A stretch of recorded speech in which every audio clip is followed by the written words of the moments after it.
Hey, what is going on, guys? I know it has been probably forever for y'all, also for me as well. Just finished college, which is amazing, so that means I have more time for this beauty right here.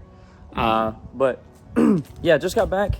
Actually just washed it too. I mean, this thing was filthy, and now she is kind of restored to her glory, which is amazing. But before I get to today's video, we're gonna go ahead and get these ugly jokers off, because I'm tired of seeing them. They're the ugliest stickers I've ever seen in my life. We're getting that thing off. We're getting those off over there. And we're gonna put on what I've been waiting to put on since I was a freaking freshman. So we're gonna go ahead and skip and do this, and then we'll jump into the video.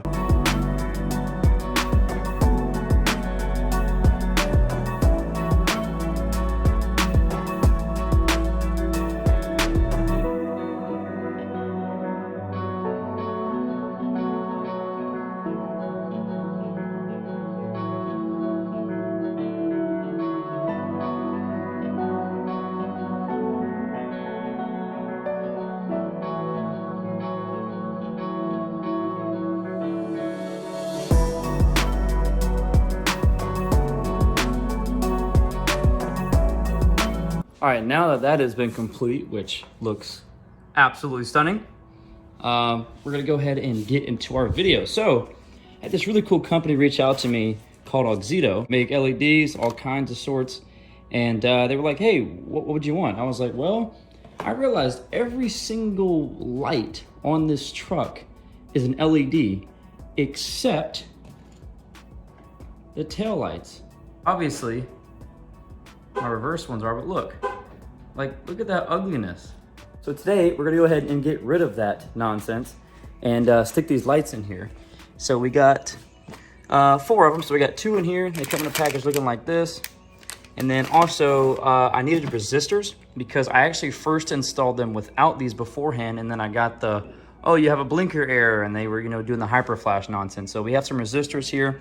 We're gonna go ahead and get those in there. Got our soldering iron, a little bit of solder, electrical tape, a little bit of snips right there, and we're gonna be all good to go. So let's go ahead and dive into this. And then all you gotta do is just get out these 4 little torque screws on both sides. And then these are supposed to like just pop on out, but I hate this part because they have that weird like trick to them. Alrighty then.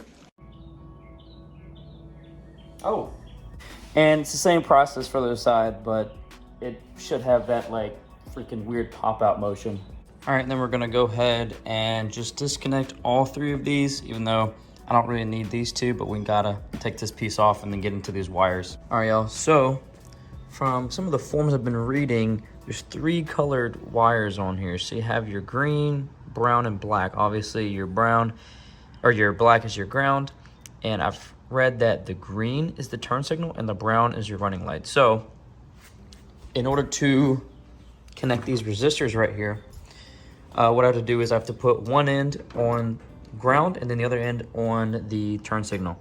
So this way it's connected properly within the circuit, and it'll add the resistance that's properly needed, so there won't be any more Hyperflash. So I'm gonna go ahead and start pulling some of this back, get some explosion here with the wires, and then we'll get into it. All right, now I have everything stripped here. So I have my turn signal and then my ground, and I also have the resistor ready to go. Now we're gonna go ahead and connect these and then try it out and see if it works. All right, guys, so we got everything ready to go. And like I said before, go ahead and connect your resistor to your turn signal, which is the green wire, and then your other side of the resistor to the ground to complete that circuit there. And they did provide us these little like clamps that you stick like, you know, your ground in, and then you stick in the resistor and stuff like that. But soldering is always the best way to connect wires. So we're gonna go ahead and do that, and I'm letting my soldering iron warm up right now. But I did want to show you that when you do order these things with them, if you ask for resistors, they give you these little clamps if you don't have a soldering iron. But yeah, so we're gonna go ahead and solder this guy on there. We'll stick in our bulb, test it out, and see what it does. All right, so everything's all wired up. We have power now to test the blinker over here. It's going. Oh, that's cool. Yeah, I don't know about that. All right, it works. It's our old and our new. It's a little bit of a problem, honestly, when it comes to its functionality. I've had to unplug it and plug it back in a few times, and I'm not the biggest fan of that. Kind of works when it wants type deal, which is a little weird and obviously not reliable. So we'll go ahead and do the other one just in case, you know, it fixes itself or whatever. Maybe the system just needs to adjust. I'm not too sure, you know, how these new vehicles are. But yeah, we'll go ahead and do the next one because we got this one all wired up and everything, and then we'll try it out then. All right, now that I've stripped down this one right here a little more, I noticed that there's two of everything, which I was like, oh, that makes sense. They're just in parallel. So you'll see that this green wire goes all the way down, which is probably obviously that one. So they connect together. And then the bottom one, so you'll notice how the bottom green wire actually comes from this way. And then with the same thing with the ground, the top ground piece comes out of this way, and then the bottom one, you'll notice, see right there how it leaves and it follows down. So all I need to do is splice the bottom green wire and the top ground wire to then make this one work and have its resistor lined up with that one. All right, y'all, finally got it figured out. To be honest, I'm really not too sure what was going on with the weird like sequential type deal. When I put our first one in, it would like blink off. So that one would go, then it was that one, then that one, and that one. So I don't know what's going on with that. Honestly, I just kept unplugging it, plugging it in, trying to get it to work. I know that's not really reliable, in which I'm not really okay with. So I'll be emailing the company, see what's going on with that. So if y'all buy them, hopefully that problem is resolved. But they work now, both of them. So that's pretty good. So here's a little comparison. You can see that one got the little delay, and then obviously I know it's hard to see like in the daytime, but if we look here,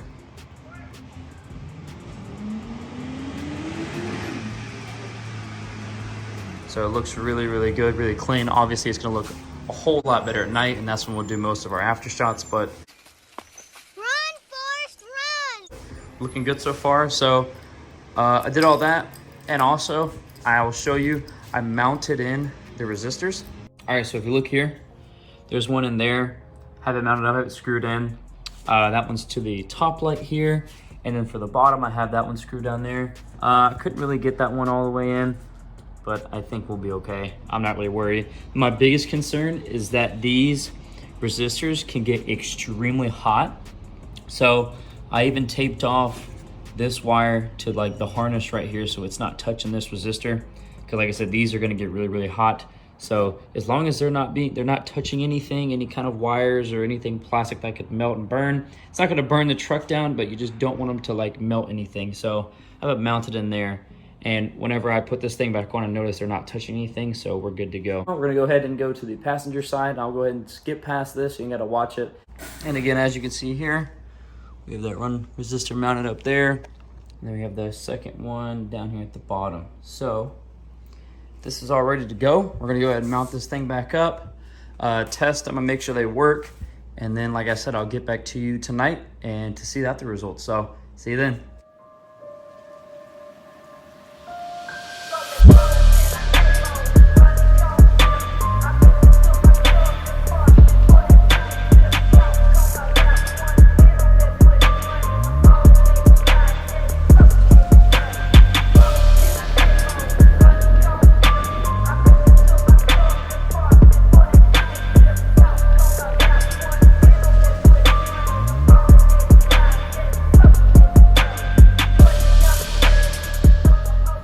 That's gonna wrap it up for this video. I really am enjoying these lights, and to be honest, it is a few days later, actually what, like 5 days, I think. I also just got back from the event called Hyperfest that was going on in Virginia at the Virginia International Raceway. Super cool event. I'm actually gonna make a separate video about it. I didn't do too much videoing while I was there. I did get some really good like shots of cars and stuff like that, like all the drifting and stuff, so I'll put that in another video, but that's obviously why it's a little later. getting this video out. I really enjoy doing this modification because it just looks so good. And I mean, honestly, like, it's still a little like kind of in the evening time, but I mean, they're still bright as heck during the day. That was the biggest thing I was afraid of, is if they weren't going to be bright enough throughout the day. But as you can see here, they're still pretty bright. They look amazing. And here, I'll go ahead and turn the blinker on for you. Of course, no Hyperflash, so it's really, really cool. I love it. And yeah, just wanted to let you guys know about the lights. Very pleased with them. Company's been awesome with me. They gave them to me for free. So I'll put their website down in the description. Hope you enjoyed this video. As always, like, subscribe, do whatever you want to do. And I'm back. So expect more videos soon about this old girl here. And see you then.